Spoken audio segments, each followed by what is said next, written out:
This coming week is National Cuban Sandwich Day, and we thought there's no better expert that we're familiar with on GMJ to talk about Cuban sandwiches than Chef Estaban Azofeifa of El Cubano Jax.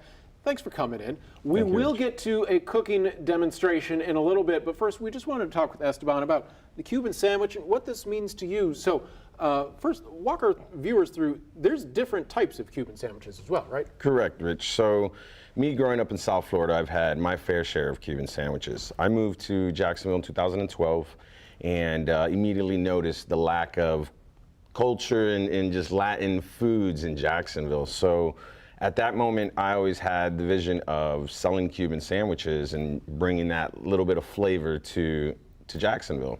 Yeah, Cuban sandwich was discovered in Florida. It is a Florida-found thing.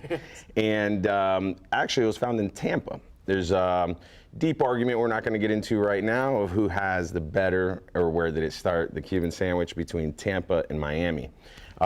Very slight difference. The Tampa-style Cuban sandwich has salami, where the Miami style does not.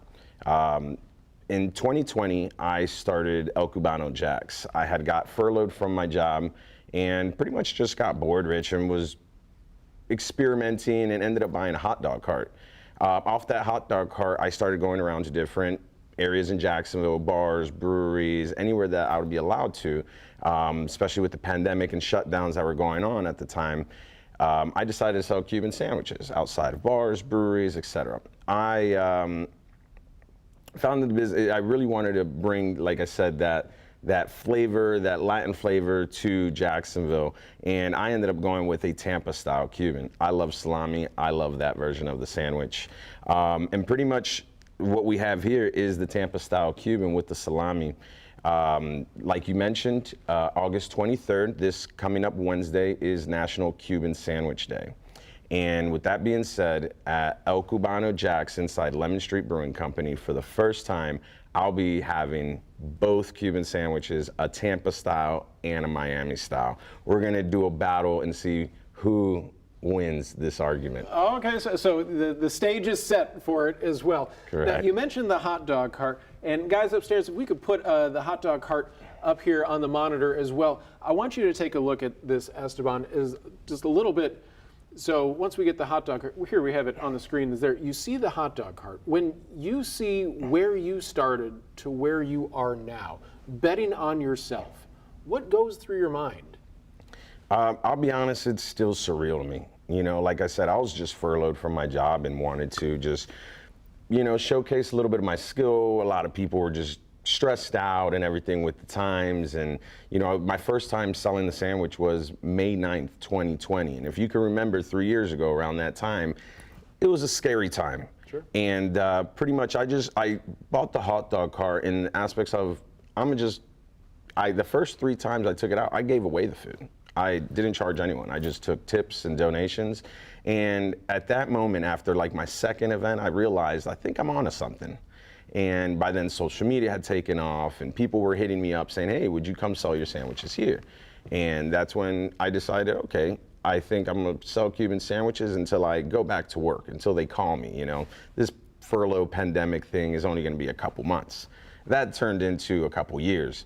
By then I realized people really received it well. People really enjoy the sandwich. And starting from the hot dog cart, you know, to a 10 by 10 tent, you know, with a bigger grill, to now having a restaurant inside of the Lemon Street Brewing Company. Like I said, I'm still living the dream. So there's a lot more to come. There's big news coming for El Cubano Jax.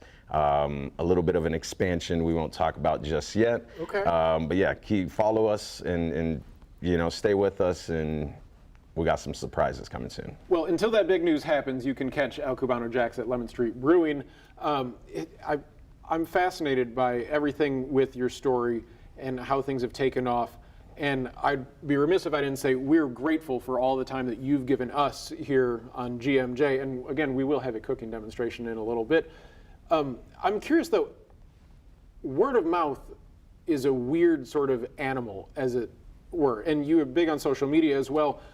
Have you noticed people coming in and asking for like, oh, I saw you made a sous vide steak on GMJ, or we did this, and this is actually the first time you'll make something for us that you actually sell. Yeah, no, correct, Rich. And it is, being a chef, I've been cooking since I was 13 in a kitchen. And pretty much just being able to be here and cook and give recipes and show Jacksonville different flavors and different, bites and eats that they can make at home has been really fun. I do notice people come to, to Lemon Street and see me and they're like, hey, I want what you made on the news last week. And, this is a time where finally I can showcase something that we sell, and on top of that, promote the fact National Cuban Sandwich Day this Wednesday coming up. Come through. You'll be able to try out not only the Tampa style, the Miami style. We also have a vegetarian Cuban sandwich, and I'll be making all three of those here in a little bit. Well, wonderful. Thank you very much. And Esteban, you've come a long way from the hot dog cart, my friend. Thank you. Long, long way. We're back right after this.